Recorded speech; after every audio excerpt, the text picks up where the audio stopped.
friends, welcome back to the Gurukul of the greatest teacher ever, Acharya Vishnugupta Chanakya. To be honest, Chanakya नीति के through जो journey start हुई है, it's like going to management classes again. मेरा cat clear हुआ था, लेकिन आई मस्ट टेल यू कि मैनेजमेंट की जो टीचिंग आचार्य चाणक्य से सीखने को मिल रही है, इट्स पैरेलल टू नन. कोई कॉलेज, कोई यूनिवर्सिटी, कोई कैंपस नहीं.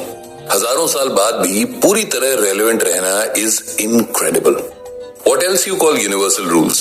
आचार्य चाणक्य के मैनेजमेंट टिप्स पर आपका ओवरवेलमिंग रिस्पॉन्स मुझे फोर्स करता है to dig in more and more. हम पिछले एपिसोड में टीम लीडर को टीम कैसे चुननी चाहिए, उसका मैनेजमेंट कैसे करना चाहिए एंड वर्क डिवीजन कैसा करना चाहिए जैसे टॉपिक्स पर आचार्य चाणक्य के श्लोक से फॉर्मूले निकाल रहे थे. आप सबके पॉजिटिव रिव्यू से मुझ में भी डबल एनर्जी आ गई है. इस बार मेरे पास मेरे सोशल मीडिया हैंडल्स और नीचे दिए गए कमेंट्स पर काउंटलेस मैसेजेस आए हैं. 90% कमेंट्स स्टार्टअप के रिगार्डिंग थे. एक कमेंट पढ़कर सुनाता हूं. It goes like this. Sir, team leader के बारे में ही चाणक्य ने ज्ञान दिया है या स्टार्टअप के बारे में भी उन्होंने कुछ कहा है? Although I found this message little nasty, लेकिन बहुत सारे लोगों ने स्टार्टअप के बारे में चाणक्य नीति के सूत्र जानने में दिलचस्पी जताई है.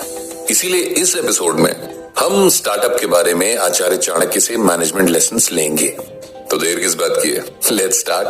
बट उसके साथ ही आप ये भी जान लीजिए कि मैं एजे बात कर रहा हूं. सबसे पहले तो एक डिस्क्लेमर स्टार्टअप के बारे में कि ये एपिसोड किसी न्यू एज मोटिवेशनल स्पीकर की तरह नहीं होने वाला है. हम किसी वायरल इन्फ्लुएंसर से नहीं बल्कि यूनिवर्सल इन्फ्लुएंसर से ट्रिक्स ऑफ द ट्रेड सीखेंगे. आचार्य चाणक्य ने अर्थशास्त्र नाम के महाग्रंथ की रचना की थी. आज भी ये मैनेजमेंट पर वर्ल्ड की बेस्ट बुक है and I can say this with utmost confidence.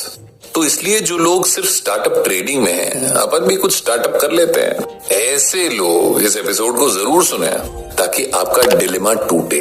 दूसरे वो लोग हैं जिनके पास स्टार्टअप प्लान भी रेडी है, पूरा एग्जीक्यूशन और मार्केटिंग प्लान तैयार है, लेकिन फंड नहीं है. और तीसरे वो लोग हैं जिनके पास आइडिया भी है, फंड भी है, एक्सपीरियंस भी है, लेकिन बस नया काम हाथ में लेने और पुराने काम के कंफर्ट जोन को तोड़ नहीं पाने की मुश्किल है. इन सब के लिए ये एपिसोड सुनना बहुत इंपॉर्टेंट है. आचार्य चाणक्य की बात सुनकर आप किसी न किसी डिसीजन पर तो पहुंचेंगे ही, विच इज वेरी इंपॉर्टेंट.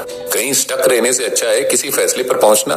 और आचार्य चाणक्य तो कहते भी हैं, यावत् स्वस्थो ह्ययम् देहो यावन् मृत्युश्च दूरत् तावदाम अहितम कुर्यात् प्राणान्ते किम करिष्यति. इस श्लोक का अर्थ है कि जब तक ये शरीर यानी आपकी बॉडी निरोग है, यानी आप बेड रिडन नहीं है, हेल्दी हैं, चल फिर रहे हैं, जब तक मृत्यु नहीं आती, व्यक्ति को अपने कल्याण के लिए और जगत के कल्याण के लिए पुण्य कर्म करते रहने चाहिए. क्योंकि एक दिन मौत तो तय है, लेकिन किसी काम की शुरुआत करने में कभी भी विलंब नहीं करना चाहिए. अगर आप भी लाइफ में कुछ नया करना चाहते हैं लेकिन उसको टाले जा रहे हैं या परफेक्ट टाइम का वेट कर रहे हैं, तो आप सबसे बड़ी बेवकूफी कर रहे हैं. एक छोटी सी कहानी आपको सुनाता हूँ, ज्यादा क्लैरिटी होगी समझने में. एक बार एक राजा शिकार पर जा रहा था और रास्ते में ही जंगल में उसके गुरु का भी आश्रम था. राजा अपने गुरु की बहुत इज्जत करता था. हर बड़ा काम करने से पहले उनसे सलाह लेता था. राजा को उन्होंने बचपन से अपने गुरुकुल में शिक्षा दी थी, तो वो गुरु भी थे और राजा के लिए फादर फिगर भी थे. अब राजा जंगल से गुजर रहा था तो उसने सोचा, भाई गुरु का दर्शन लौटते वक्त करता हुआ आऊंगा. इस तरह राजा गुरु के आश्रम से आगे बढ़ गया और शिकार खेलने चला गया. राजा भी आश्रम से कुछ ही दूर बढ़ा होगा कि उसके घोड़े के पांव ठिठक गए. सिपाही भी जहां के तहां थम गए. राजा समझ गया कि उसके महातपस्वी गुरु क्रोधित हो गए हैं. तो तुरंत वापस उनके आश्रम पहुंचा और माफी मांगने लगा. गुरु ने पूछा, राजन, तुम किस बात के लिए क्षमा मांग रहे हो? राजा ने कहा, क्योंकि मैं आपके दर्शन करता हुआ नहीं गया ना, इससे आपका अपमान हुआ.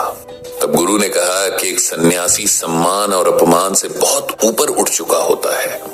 मैंने तुम्हें इसलिए नहीं रोका कि तुम मुझे नमस्कार करके जाओ, बल्कि मैं तुम्हारा गुरु हूं तो एक जरूरी और आखिरी शिक्षा तुम्हें देनी थी, तो सोचा देता चलूं. जीवन का क्या भरोसा.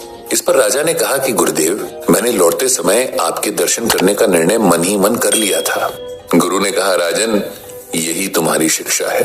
तुम राजा हो, ईश्वर नहीं. तुम कैसे कह सकते हो कि कल तुम शिकार से जीवित ही लौट आते हैं? यहाँ एक पल का भरोसा नहीं और तुम कल वापस लौट आने तक एक काम टाल रहे हो. या तो किसी काम को करने का निश्चय मत करो, और अगर एक बार निश्चय कर लिया तो उसे टालो मत। ये कहानी सिर्फ उस राजा के लिए नहीं, हम सबके लिए भी है। अभी इतने लोग कोविड में हमेशा के लिए चले गए। पता चला ना कि लाइफ इज सो अनसर्टन। हम नहीं जानते कि अगले पल क्या होगा। इसीलिए कभी भी अपने प्लान्स को टालने की आदत मत डालिए। You know, it's so self harming. Don't do this to yourself. Perfect day जैसा कुछ नहीं होता। हमारे हाथ में सिर्फ प्रेजेंट है, यानी आज, अभी, इसी वक्त। हमारे पास न तो परफेक्ट डे का कोई कैलेंडर है और न ही अपनी वैलिडिटी कब तक है इसका कोई इंफॉर्मेशन है। चाणक्य भी यही कह रहे हैं कि जब तक हेल्दी हो, बॉडी फिट है और सबसे बड़ी बात जिंदा हो, तो यही बेस्ट टाइम है कोई भी अच्छा काम करने का। याद रहे, चाणक्य स्वयं के कल्याण पर पहले जोर देते थे। वो जानते हैं कि राष्ट्र लोगों से बनता है। इंडिविजुअल स्ट्रांग होगा तो राष्ट्र भी स्ट्रांग होगा। इसीलिए पहला लेसन तो यह है कि अगर आपके पास कोई प्लान है, कुछ भी करने का सोचा है, तो उसको लिख लीजिए, यानी राइट इट डाउन, डिस्कस करिए और उस पर लग जाइए। सिलेक्ट या रिजेक्ट तो बात की बातें हैं। अरे पहले आप अपने आइडिया को अपने दिल में बंद गहरे राज की तरह ट्रीट करना बंद करिए। स्टार्ट करने का बेस्ट टाइम है अभी, this moment. My best wishes are always with you. Just hit it, start it, restart it, just keep yourself moving. और यही है इस एपिसोड का सार। यही है आचार्य चाणक्य का message to all the people who are serious for startup. It's getting exciting, है ना? तो बहुत जल्दी मिलेंगे अगले एपिसोड में। आपके ही सवालों के जवाब जानेंगे from the one and only Acharya Vishnugupta Chanakya.